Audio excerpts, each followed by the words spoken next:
Do you have anything that resembles this in your house right now? This is a safety hazard. It does not meet the National Electrical Code. Here's the citation right here. I want to encourage you, if you have an electrical open wire splice like this anywhere in your house, in your attic, in your basement, in your crawl space, to fix it sooner rather than later. The reason this is a code violation, and more importantly, a safety problem that could literally start a fire in your house and harm you or your loved ones, is the wiring connection is so loose and flimsy, anything could go wrong. If one of these connectors comes loose, you're going to have possibly an arc and sparking condition that literally can burn down a house. I'm going to show you a quick and rapid repair. Okay, the old traditional method was you had to turn off the electrical power. You had to undo all those electrical caps. You had to put on a junction box of some type of electrical box. You had to knock out these little holes right here. You had to feed and fish the wire through. You had to nail it in place. You had to find a junction box cover. You had to find wire screws. You had to find your wire cutters. You had to find a utility knife. You had to find wire strippers. You had to find pliers. You had to find a screwdriver.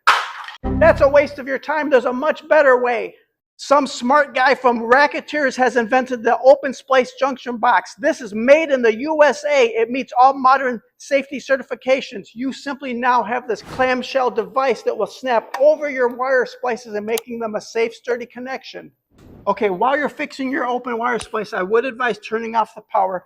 Also, to meet code, you do want to mount this to something firm. Now, the screws to close it are provided, but you will have to provide your own mounting screws.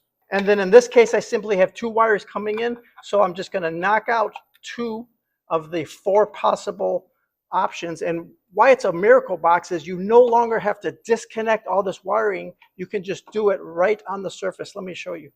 Okay, simply place the box behind the wire splice. Make sure you're happy with the position centering the wire splice inside the box. Grab your mounting hardware of choice. These happen to be all-purpose screws. Box firmly mounted in place. Make sure your wire connectors are still nice and tight. Oh, I have one here I don't like.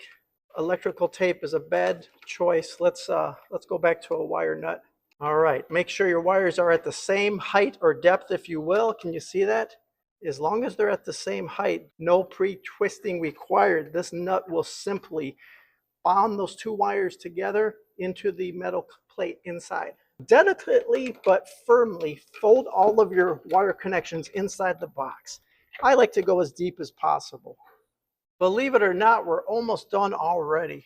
Now you are so much safer. If anything was to come loose or spark, it would be contained inside the box. However, the code does require that a cover plate be installed. The screws are pre-installed, and you simply tighten them up.